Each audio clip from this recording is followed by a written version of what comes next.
Hello and welcome to Countdown to Power with me, Graham Price. A little bit of interesting timing has occurred. A sweet spot of sudden synchronicity. A coincidental collusion of earnest events. Nah, it's just Vorderman slaughtering Tories on Twitter again, innit? Shudder it though. I thought it was quite funny because I put out a video this morning about a Twitter encounter with Johnny Mercer. My least favourite kind of Johnny, after Johnny Vegas and Rubber Johnnies.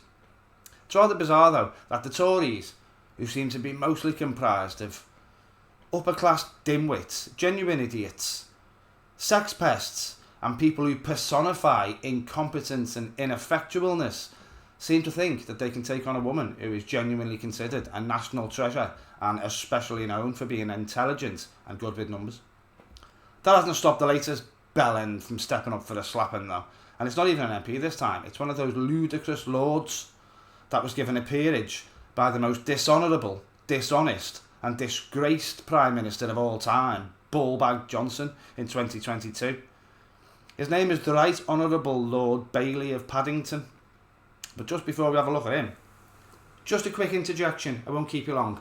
YouTube's algorithms run off 4 things: whether you've liked, commented and subscribed, and how long you watched the video for. If you could do one of the first 3, and maybe just watch the video a bit longer than you might have otherwise, it would be hugely appreciated and it helps the channel loads.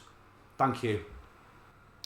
Sean Bailey is a guy from London who failed to win a seat when he stood for Hammersmith in 2010. He's since tried to be the Conservative Party candidate for Kensington, Croydon South and Uxbridge and South Ruislip.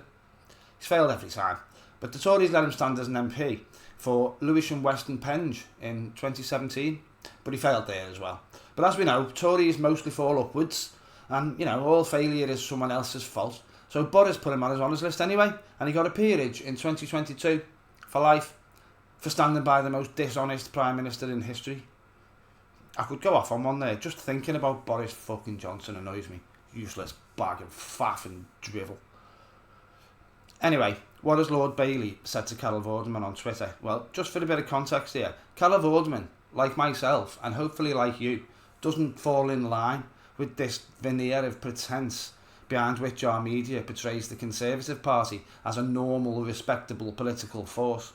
No, she, like anybody with an ounce of political knowledge and a shred of decency, can see that we're a fast-failing nation being led by a bunch of political profiteers, fascists, racists and wealth-obsessed disaster capitalists. And she's not very happy about it, which isn't entirely understandable. I'm not very happy about it either, and she's not shy about telling people. Go ahead, Carol, go girl. Now, she's been famous for a very long time, and she has a very large social media presence and following. It's fair to say that Carol is cracking on a bit, and she's been on our tellies for a very long time. It's probably also fair to say that she looks younger now than she did in 1988, and she's justifiably proud of that. It probably cost a fortune, but she looks good, and she's an inspiration to a lot of women, so it's not surprising that there's lots of pictures out there of her flashing a bit of side boob or showing her curves off. Lord Sean Bailey of Paddington, though, he's not down with that, no. He was a guest on GB News, or GBBs as intelligent people call it, and he said, on one hand, she's got all that stuff, she's a serious political commentator, but then if you look at her Instagram, you see pictures of her bum and boobs. So what is it here? She can't be both. Well, the idea that a woman can't have an opinion on politics and have her bum and boobs is patently ridiculous. So she shot that one down right away, and she had thousands calling him a misogynist on Twitter within minutes, which was marvellous, obviously. She then pointed out that Mr. Bailey was working for the government in 2020 when they made laws to stop people gathering for parties. Mr. Bailey was later filmed with many other staff in that party where we saw the bloke with the crap jumper coked off his face dancing, who knocked the buffet table over. And she went on to remind Mr. Bailey that he can be a lawmaker or a lawbreaker, but he can't be both. Lord Bailey and the Conservative Party are being approached for comments, but have so far declined. Fucking hell. Unbelievable. Well, the point of this one was to point out that Carol Vorderman continues to make splendid points on social media. All the while, the Tories just continuously look for absolutely anything to turn their band of knuckle-dragging, misogynistic bell-end supporters against anybody who tries to point out just what a shower of bastards they are. Johnny Mercer was crucified the other day by Labour candidate Fred Thomas, along with Carol Vorderman, on Twitter. And now this Lord Bailey has made a tit of himself as well. Hey, for years now, if anybody, for some odd reason, Googles that Lord Bailey, the first story that'll come up will be about him being a misogynistic wanker who was made an example of on Twitter by a 63-year-old TV presenter. Splendid. No, I mean, oh, what a shame. Poor Lord Bailey. Sad.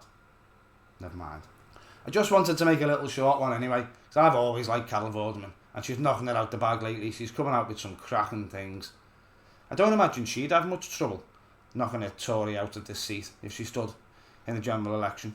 I don't think she wants to be an MP though, and who can blame her with the likes of Lord Sean Bailey or Peter Bone around. Anyway, thank you very much for watching. I hope you had a little giggle with me.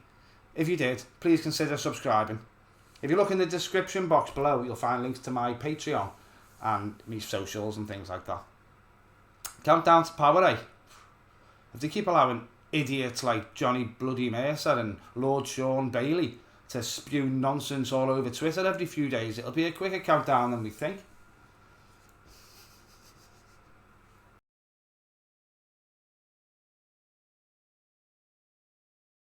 Scratch, scratch behind the ear, scratch, scratch behind the ear, scratch, scratch behind the ear, and little scratch over there.